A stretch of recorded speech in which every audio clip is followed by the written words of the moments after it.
Nice haircut, Kyle. Looks pretty smooth, slick. Buzz cut. Not bad. Very aerodynamic. That will make for good things if you go jogging on the beach. People will say, wow, nice skull shape. I don't know. What do people say when they see somebody with a good-looking buzz cut?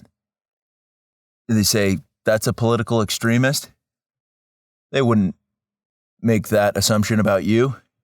Kyle, you're from Dubai.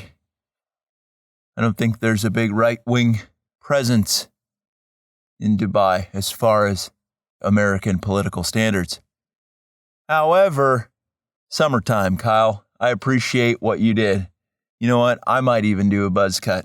People could get the wrong idea about me, but that's a risk worth taking to be both aero and hydrodynamic. Swimming, Kyle, have you heard of it? Yeah, no problems there. Optics, though, very important. Muy importante, Kyle.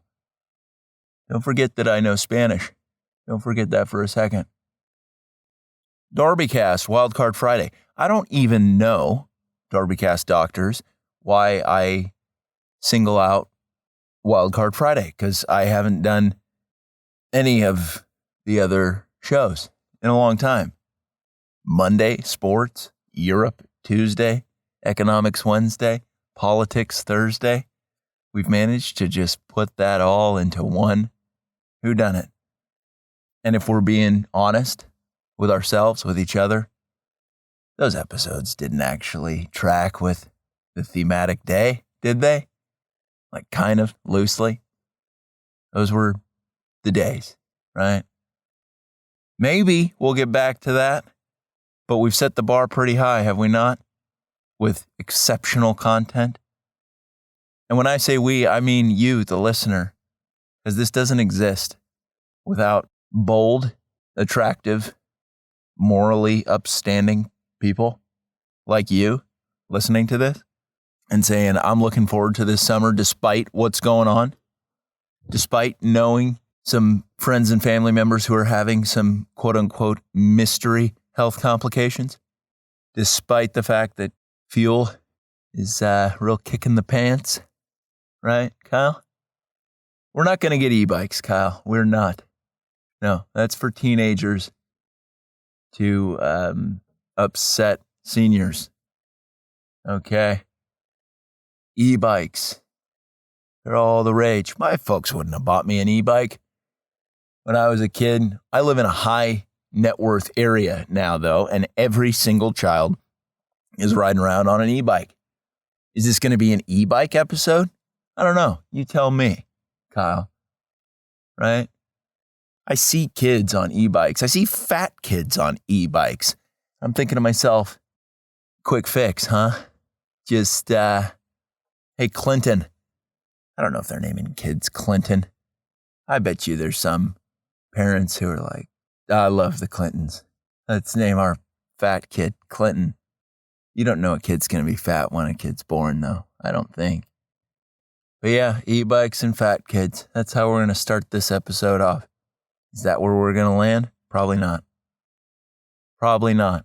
This could be an episode where we meander, where we go down the garden path a little bit. Speaking of gardening, nice, right? Cool hobby. What's going to be the theme of this summer for you personally? If the United States doesn't descend into utter chaos, don't you want to have a couple cool things under your belt? Say, hey, I aimed for self-development and I nailed it. Maybe you get a bicycle, not an e-bike. You get huge quads. The kind of quads that fill out a pair of shorts. And you can just walk around anywhere. You got the little teardrip quad action above the knee. You go for kind of the khaki zookeeper look. Nothing wrong with that. That is not a casual look. And mind you, I understand that attire in the country has really scaled down in terms of classiness. Look at pictures of the 1950s. All the bros are wearing suits, and ladies look like they could always pop into a church service and do good things with the youth ministry. Now, not so much. And some people would say that shorts are casual. But that is entirely dependent upon the legs that go into those shorts. Do you see that as a metaphor for more things than we're willing to really identify explicitly? I think you do, because you're a sharp individual if you're listening to the DarbyCast. You're sharp because you're here, and now that you're here, you're becoming sharper. I am somewhat sharp sometimes, and I'm hoping that some of that rubs off on you. And definitely you, Kyle. Kyle, when you started this, let's just take a time out. Kyle, you were an idiot. And you know it, but you had the wherewithal. You had the humility, Kyle, which not a lot of people have these days, to say, hey, boss, I'm a dumbass. And I agreed with you when you told me that. And I was like, dude, you get a 10 out of 10 on vulnerability. Good job. But we could talk high level. We could talk about the goings on of the world. But we kind of need to just focus on ourselves for a second and say, where am I at in activities and or skill X, Y, and Z? In terms of my ability to fill out a pair of shorts, am I at a 1? Am I at a 2 out of 10? Or am I at a 10 out of 10? And I'm going to tell you right now, nobody's at a 10 out of 10 because that leaves no room for improvement. Boom. Gotcha. This is the summer of improving ourselves through meaningful hobbies.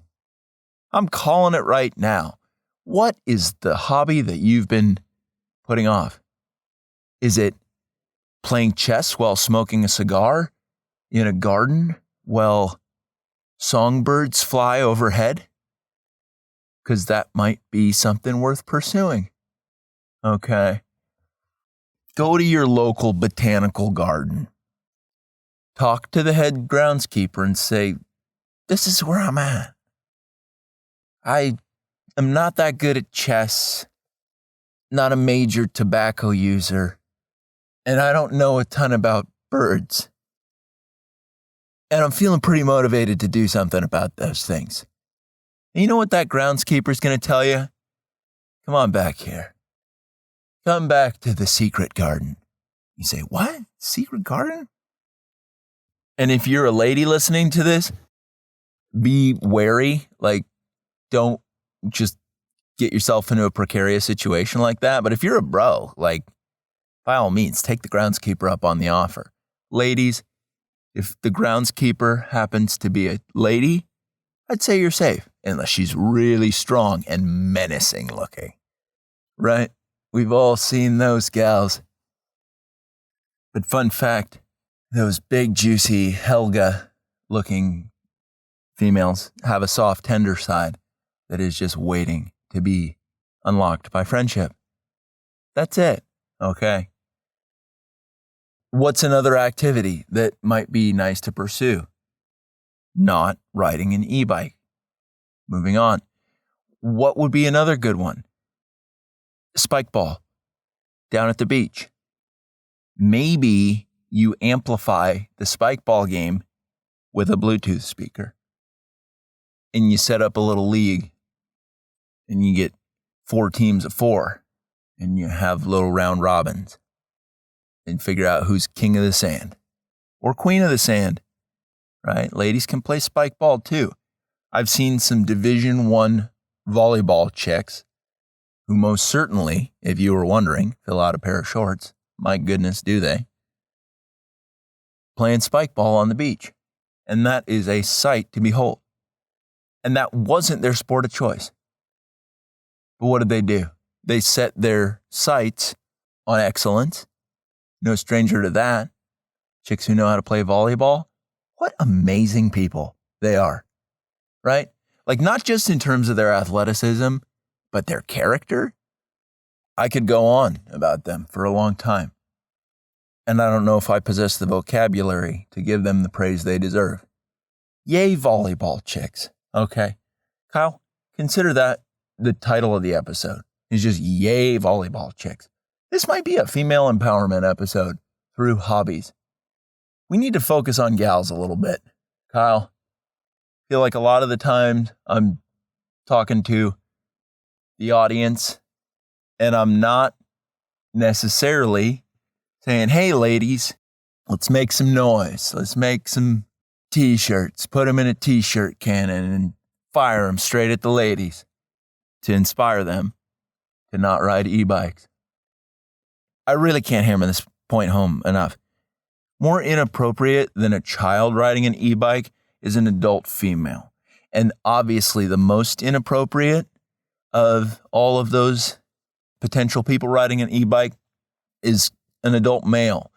Unless you're doing extreme sports and you just want to get more runs in on the downhill of mountain biking.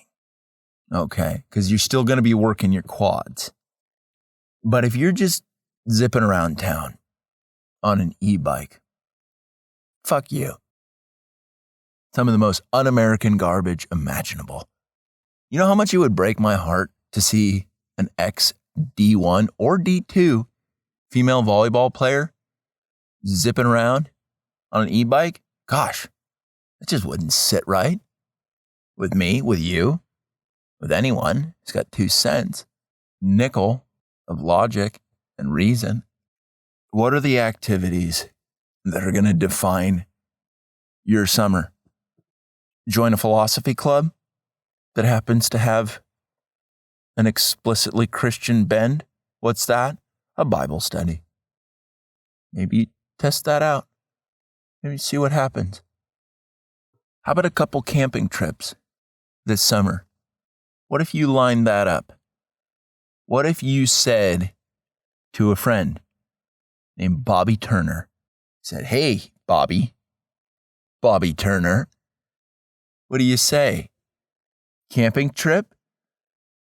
Bring machetes? Clear a couple trails? Defeat injustice? If injustice happens to be invading the campsite in whatever perverse way that it might attempt to. If you got a friend named Bobby Turner, he's going to take you up on that. What about a co-ed camping trip where everybody keeps it really high ethics? Sure, you put on a little Frank Sinatra on a decent Bluetooth speaker. I don't need you to have a lavish Bluetooth speaker. I know times are tough right now. One where the volume's loud enough to make people say, luck be a lady tonight. People are dancing around a campfire to some Frank Sinatra. Everybody's quads looking good. Gosh, talk about the America that we deserve. You ever notice that people who are not politically competent, very weak legs, like really unimpressive legs? I haven't seen a single person with weak legs that I've been impressed with their political views or historical, economic, anything like that. Has anyone else noticed that trend? Boy, did you just shoot your hand up if you're listening to this and be like, yep, seen that for years. Weak-legged, little bird legs cruising around. We don't like that. Maybe you maybe you have sex this summer. And if you're in a committed relationship, a marriage, maybe you say, hey, we have a couple more kids. Aim for twins or there's no way it's happening, right? You're not going to hit what you don't aim at. Excuse me, you're not going to hit that at which you don't aim. Perfect place to do that is out camping, underneath the stars. You say, Regina, your hair is A+. And then you're in. Just a little tip on love for the gents. But then ladies, make yourself available. Not in an inappropriate way. But if you're going on a co-ed camping trip and some of the guys go with machetes hacking through the brush. They come back and they're high-spirited. Maybe you meet them where they're at, so to speak, and you get pregnant. Just a thought. Again, provided you're in a committed relationship. None of this wham, bam, thank you, ma'am action. What's going to be going on this summer in places where there isn't a high concentration of high integrity people like yourself? Drunkenness, crime, illicit drugs, mumble rap. That's not really going to be a big part of your summer. I'll tell you that much right now. But let's focus on the positive. What other activities sound tempting this summer? Whitewater rafting? With a raft guide named Bruce? I don't see why not. How good does that sound? Imagine this. Put yourself in a 71 degree weather day, light breeze, and there's rapids, and you're there with a couple of your friends, and then you see a group of the opposite sex, and there was some friends. Everybody's wearing shorts, obviously. Quads are looking strong to very strong. And then river guide Bruce enters the chat. He says, "This is my last run." Everybody says, "Bruce, of the year or what?" He says, "No, this is my last run ever." He starts crying, and everybody goes in for a group hug. He says, "Bruce, we love you." Little too early to say something like that. We don't know Bruce well enough to really express that kind of affect towards him. But he seems like a good dude. Like, if you know a river raft guide that is a bad person, pull over your car right now if you're in your car. Or take a 5-minute lay down on your bed and ask yourself why you just lied to yourself. There's no such thing as a bad raft guide in terms of character. And have you seen a river rafting guide's quads by chance? Those are legs that can make the shorts, right? There's some shorts that make the leg, but there's legs that make the short, and those belong to river raft guides. We've known this for years. But it's you and 3 friends, and there are 4 members of the opposite sex. And then there's Bruce, who's been pretty emotional, but this is no longer a grieving experience. This is a celebration of career. Kind of started off as like a career funeral, but then it became a career celebration of life. Very nice. Who did that? You did. You stepped up. You took Bruce aside. You took him towards an oak tree. You said, "Bruce, you son of a bitch, I'm so glad to spend this trip with you." And Bruce is like 6'8". He dwarfs you. But he looks at you after you say that with moist eyes. And he says, "Do you mean it? Because I can go back to the rafting lodge. I could get somebody else. I don't even know if I'm up for this." And you grab Bruce by his humongous shoulders. Bruce weighs 320. 6'8", 320 is Bruce. You say, "Bruce, this trip wouldn't make sense at all if it weren't for you. Here, have a cigar. I'm getting into these. I crush a lot of these at my local botanical garden, but I've got a couple right now, and one of them's got your name on it, Bruce." Bruce is going to inhale in a huge way. So everybody, all 8, plus Bruce, 9, you get into the raft. What river is this, you ask? I don't know. You tell me. Yeah, I'm not going to do all the work in this example. You close your eyes a little bit. You imagine a little bit of what's going on this river rafting trip. Kyle, I don't think anybody could listen to this episode and then not plan out a river rafting trip this summer. I'm going to be honest with you. Okay, but back to it. So kind of close your eyes, especially if you're in the car, driving fast. Take little breaks. Just a little 1 second, like close your eyes. Imagine the bird sounds. Open them back up. Focus on the road. Close your eyes.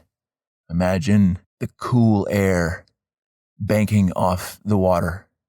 A little bit of moisture hitting you right in what would be a mustache region, but because it's so hot, you've got a clean-shaven face, and if you're a lady and you've got a bunch of facial hair obstructing the moisture hitting you, you've got bigger issues than really anything can address. No bearded ladies on this river rafting trip. No, sir. The sunlight is just sparkling over pretty calm waters.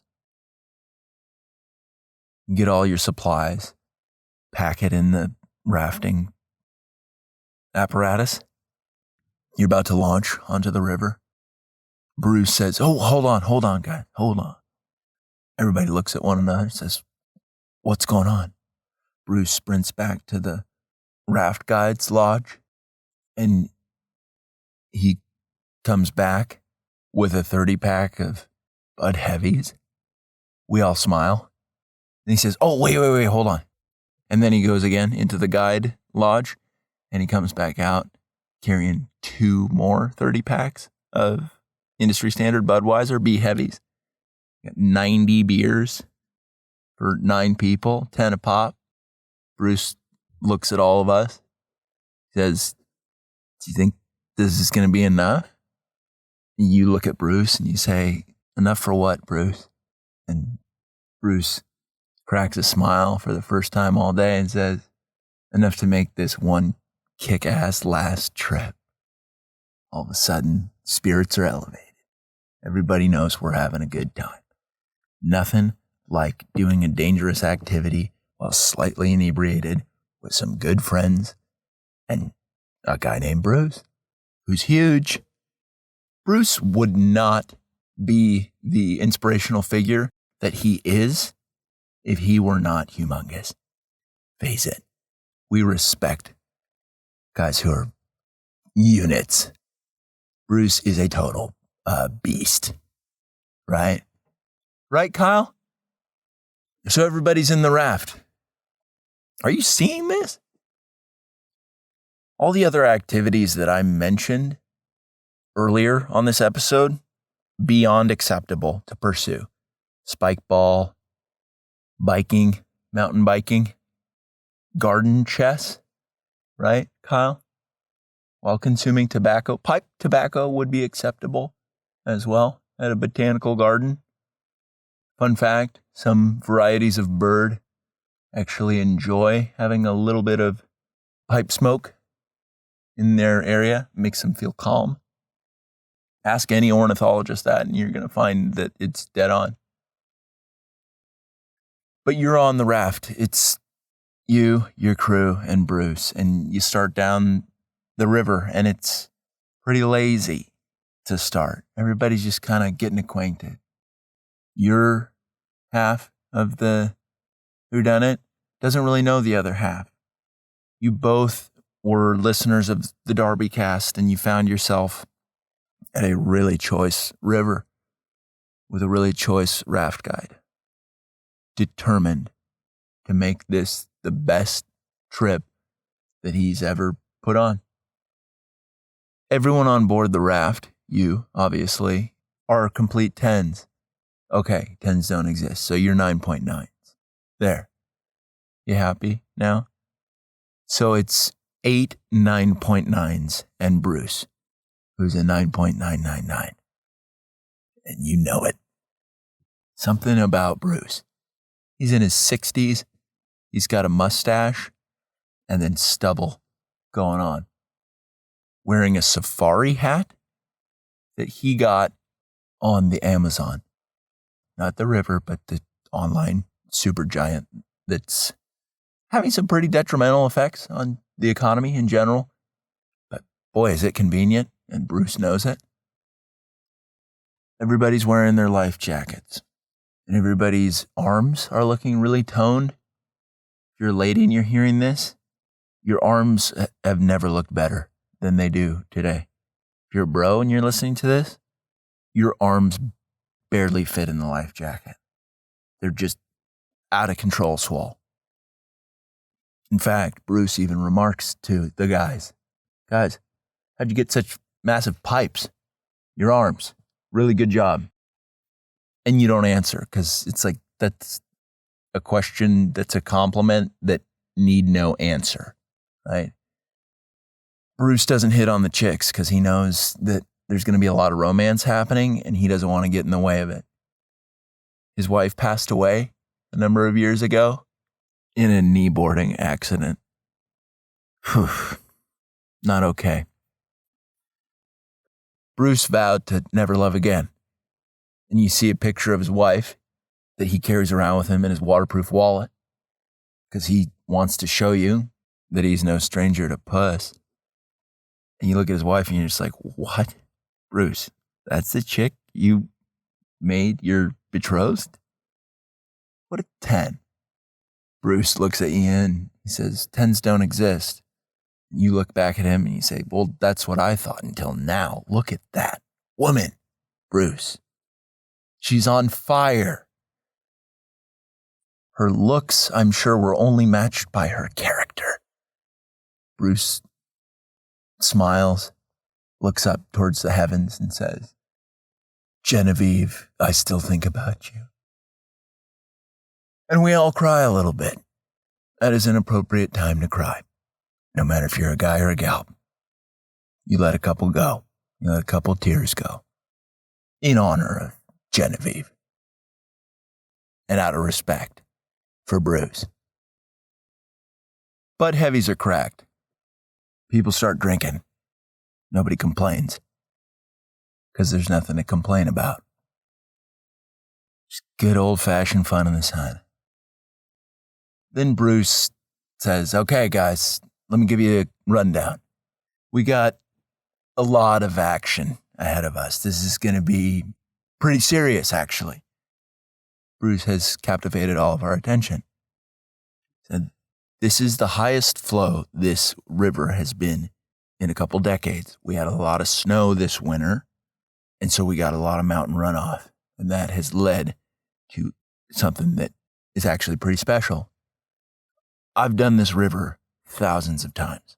We all look at each other, and boy, are we thrilled to have such an expert leading this journey. Because I've done this river a couple thousand times, but this time may feel a little bit like the first for me, certainly for you, because of how wet this water is and how much of it there is. Females feeling a little startled, a little apprehensive, but then you look at Bruce and you say, Bruce, like, calm him down a little bit, huh? And Bruce flexes his quads, nearly tears his shorts, shreds him to smithereens. And everybody just breathes a sigh of relief and says, we're going to be fine. We're going to be fine. But we're fast approaching the first rapid. And it's got a creepy sounding name. It's called Rigor Mortis. We all look at Bruce and we say, why, Bruce? Why is it named that? Bruce says, that's how these things go. Raft guides name the rapids. And this is Rigor Mortis.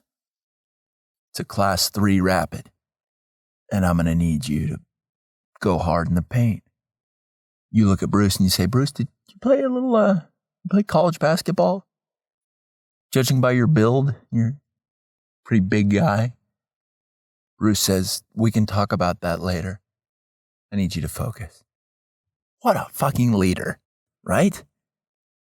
He says, strap yourselves in. I'm going to need you to paddle. When I tell you to paddle, you paddle, okay? When I tell you to give it a 1-2, you give it a 3-4. And it's like, Bruce, we're in. We're totally bought in on your process. Yes, Bruce, say less. We're totally in. And so we make it through rigor mortis with a little bit of effort. Katrina, one of the gals, falls overboard. But you, with your great arms and pretty exceptional legs, you pull her back in. Katrina's frazzled. This is not the scariest rapid we're going to encounter today. And so Katrina, feeling a little defeated, she got her shit rocked on the first one. Rough, right? But you give her a B heavy and say, chug the whole thing, okay? And she does, like a champ. And you say, you look beautiful when your hair's wet like that, Katrina. And she forgets all about falling out and being in pretty serious danger. And she's elevated. And she knows that she looks really good with her hair wet. But she needed to hear it right then and there. And you just delivered. You totally delivered. You keep laying it on. You say, Katrina, could you clarify something for me? She says, yeah. Yeah, what do you need? You say, how come you're so hot, even when you're not wearing makeup? Boy, does that just get her wetter than the river. Bruce has turned on his waterproof Bluetooth speaker, a product you didn't even know existed until just now. He's playing hits of the 1980s, rock and roll. I want to rock, ba da da da. My name is Bruce. That's how it's going. And everybody's vibing. We're approaching the next rapid, category 4. This one entitled Exploder. Whew, very dangerous sounding. Rigor mortis, then exploder. Bruce says, all right, everybody, I need you to focus unlike you've ever focused before. Now shotgun a beer and let's do this right. So right before the rapid, everybody gets more inebriated. Then we hit it hard. We end up in a whirlpool. We're drifting sideways, heading for a rock that looks extra sharp that could kill everybody. But Bruce barks out. He says, paddle hard, right now. And everybody does, and then we're safe. Boat is getting jumbled and jostled about. But then we're at this smooth, easy point in the river. Bruce says, what do you say? Who wants lunch? And we're not so tough as to not shoot up our hand and say, I could go for a sandwich, Bruce. Bruce cracks out a picnic basket. Nobody knew that it was there. He snuck it into a secret compartment in the raft. Salami sandwiches on wheat with a lot of mayo. And you guessed it, nacho cheese Doritos. And obviously Bud Heavies, regular Budweisers. Whew. Talk about putting rocket fuel in Ferraris, right? Because that's what we are as a team. We're Ferraris. And those kind of calories, they stick to your ribs. A lot of salt, so we retain the water. Stay hydrated. Bruce then reaches into the picnic basket and passes each one of us a Gatorade. Are you kidding me? What a great guy. What flavor of Gatorade is it, you ask? Whatever your favorite flavor is, Bruce anticipated it. There are a lot of different flavors that he pulled out of that picnic basket. And nobody left that lunch disappointed. We say, all right, Bruce, we getting back in the raft? He said, no, we're going to take a nap. This is vacation. And boy, didn't all of us need to hear that. Just a tactical nap? We all look at one another and we're like, where do we nap? Bruce says, follow me. We're going to Hammock Grove. We say, what? What's that? And he says, it's exactly what it sounds like. We walk over to a grassy field. It has a couple of trees and a bunch of hammocks. And we all doze off. We're fully recharged. Wake up, back on the raft. We're going down a pretty mild section of the river. Bruce speaks up. He says, earlier you asked if I played college basketball. I did. I went to BYU. I'm Mormon. LDS. That's my faith. And we're all like, Bruce, that's awesome, man. Love that. strong community there. And we were right when we thought that you played basketball because you're a pretty big guy. One of the ladies speaks up and says, Bruce, do you ever dress up as Hagrid for Halloween? Like the Harry Potter half man, half giant? Bruce doesn't even respond. He just cracks a half smile and everybody knows that's his go-to costume. Pretty cool, right? We're approaching the next set of rapids. This one entitled Joe Biden's Mental Faculties. We all get pretty scared because we know that's a big mess. It used to be named something else, this set of rapids. But all the guides got together. They had a meeting and they said, I think we should rename this one. And so they did. Nice choice, right? Now, mind you, the river is flowing harder than it's ever flowed. And Bruce doesn't look as sure about this one as he did with the last ones. Exploder, rigor mortis. You remember the rapids. Joe Biden's mental faculties. Highly unpredictable. May have been some shifts underneath the surface that were not disclosed to anyone. And we say, Bruce, is this going to be okay? And he says, no, it's just like riding a bike. We all look at one another and say, did you see the video of Joe Biden falling off his bicycle recently? And some of us hadn't. So we paddled off to the side of the river. We watched it. And nobody even laughed. It was just like, oh, man, this is rough. But we decided that it was time to go down the rapids. Katrina's hair is just so amazing right now. And Bruce tells us to focus on the beauty around us. And naturally, everybody turns to Katrina's wet hair. He says, focus on that. Don't focus on the chaos. You have to cling to the things that matter to you. A bald eagle flies overhead. That captivates some of our attention away from Katrina's hair. Now we're kind of ping-ponging, looking back and forth and being like, natural beauty, natural beauty, natural beauty, natural beauty. Nothing wrong with that. And so we paddle into Joe Biden's mental faculties, unsure of how this is all going to play out. We run into a rock and the entire raft flips over. Everybody's flailing, yelling, not sure what to do. But who takes command of the situation? That's right, you. Why?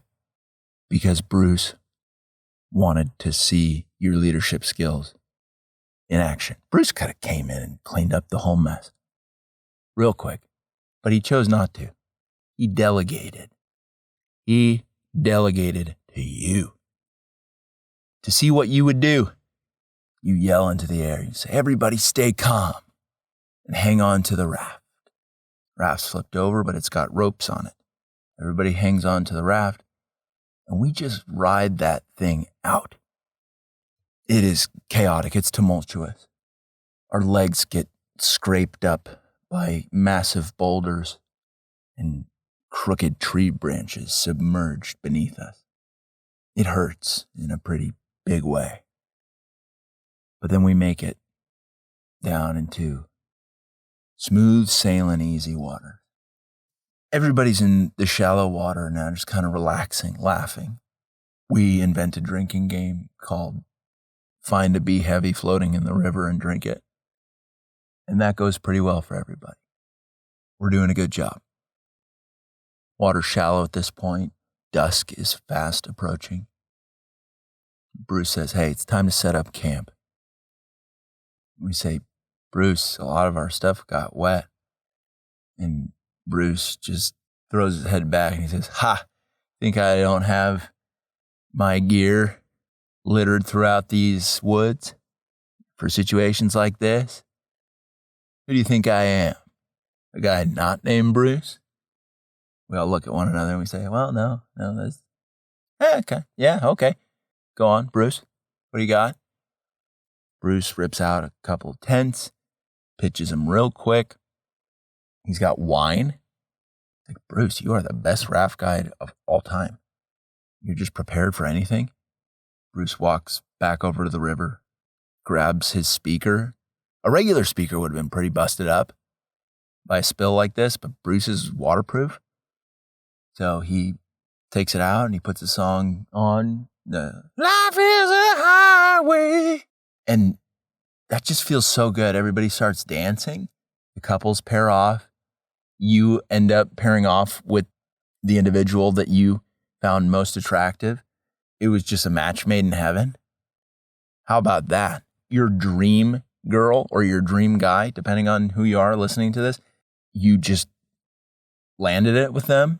Bruce comes by with a canteen full of red wine and says, mind if I pour you a glass? You say, Bruce, make it 2, right? That gets everybody going. We're having a good night. And then it's campfire time, very reflective time. Everybody's gathered around. And we say, Bruce, you've had a long career. And I don't know how other trips have gone for you, but this is nearly indescribably magical. Everybody starts chanting, speech, speech. Give a speech, Bruce. Bruce is no stranger to public speaking and very little hesitation. Stands up and he says, you're the reason you make it all worth it, guys. I didn't want to take my last trip because, truth be told, a lot of the trips that I've done recently were with total douches. They were not fun to be around, and they were not athletic. It was a struggle the whole time. I am so happy to go out with a bang with you guys. Bruce walks off behind a tree, comes back with a banjo. It's like, Bruce, you're full of surprises, aren't you? He plays some twangy tunes at a mild volume to put everybody to bed. Everybody has sweet dreams. They're dreaming about big things like love, connection, belonging. Everybody wakes up feeling rested and useful. Isn't that a way to wake up, feeling useful?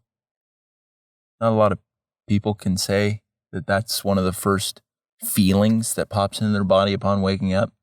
But when you're part of a dynamic rafting team of people with great quads and better attitudes, that tends to be a big part of the vibe. These are just examples of things you could do with your summer activities. Some of you want me to wrap this story up. Say, is this really over? And the answer to that is no, because out there in the world is a river and some new friends waiting to connect with you. There's a camping trip. There is a spike ball session. There are girls who used to play volleyball. There are guys who are not afraid of the elements. Target shooting with bows and arrows, not crossbows. Never a crossbow. If you're a crossbow person, get out. That is not part of the summer plan. Not at all. Marksmanship. That's key, but not with a crossbow. What a compromise, right? Like either get a gun or get a compound bow, but a crossbow? Ugh, yuck. I'd love to tell the rest of this story with you, your squad, Bruce. But I want you for the rest of the day to just imagine what the second part of that journey would look like. Like really take a time out. Like knowing all that I know, what might happen. And then start planning a trip.